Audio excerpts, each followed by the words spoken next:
Kuna pitu? Ushavaga. Manini? We pitu ya nini? We kazi yako kuuza au kuuliza matumizi ya dawa? We mama yako angekunywa pitu ungekuwa hapo. Wauaji wanaanzaga hivyo hivyo. Wakati mnasondekana mpaka mnapokeana mayai hamkujua kama kuna mimba. Babangu, naua mimi sio wewe. Unaniuzia au niuzii? Sikuuzii wala sikusindano. Nani baba yako kwanza, wewe shika adabu yako. Mimi nizae wewe mshikio wa ndoo. Muda wote unaacha ndoo peke yake. Siuzi mimi, katafute kwingine huko. Damu bado inachemka kabisa, unaweza kulea. Uliachama vya nini? Samani, una Viagra? Kwani leo ni siku ya ngono duniani? Kwa nini? Huyu kisho hiyo hapa anataka kidonge akasambaratishe waziri wa kesho. Wewe naye unataka ukasambaratishe viungo vya mtoto wa mtu huko. Wewe Viagra kazi gani na hii Ramadhani jua kali shetani kafungiwa huko hata maji ya pewi. Nyie ndo mnampikia kabisa na pilau mnampelekea. Hivi nani anawarubuni jamaa shetani yuko mbali? Au nyie ndo mashetani wenyewe? Kwani wewe ndo muuzaji? Ushanikuta Sinza nikakuuzia. Ndugu yangu, hiyo ndo hali ambayo nimeikuta. Sasa sijui nje kaandika pharmacy ya nini. Si bora andike makasiliko shop. Naona mmeshapeana na undugu.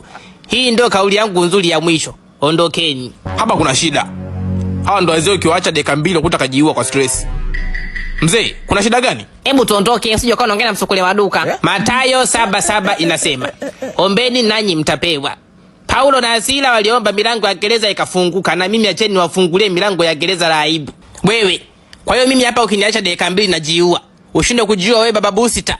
Kazi tu kujibusti kwenda kutumia nguvu kubwa kufukua magonjwa. Na siku ukifa na ukameta kubusti na jeneza la nondo. Ili hata ukizika usisende kusumbua marehemu wengine huko. Eti nje usiandika makasiliko shop. Wewe mwenye makasiliko ya watoto, ujioni chinja watoto. Kama utaki super zibe hapo. Mchina itengeneza super glue ya kazi gani? Wazani mjinga.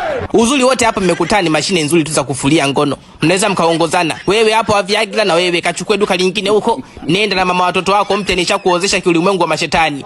Nenda naye kunywa boksi 2, kesheni siku 2, hakikisheni mnampasua huyo mtoto. Anayetaka kutolewa na pitu, mumpasue utosi. Sambatisha mpaka makazi ya mwenye mwili. Akitoka hapo asifanye ngono miaka 6. Mbona atamkumbuka Mungu tu. Chapter 1 closed. Chapter 2. Hivi mnawazazi kwa hapa ndugu yangu kweli? Naona ntumbulia macho nini? Hebu toka. Kama unaumwa ndo nikuone hapa. Kama ni maangamizi nina jeshini wa kuuzia dawa itakao kuboost miaka 4. Moxilin ya miaoni. Tena ijieni dawa za mafua. Katibu mafua yenu ya ushetani huko.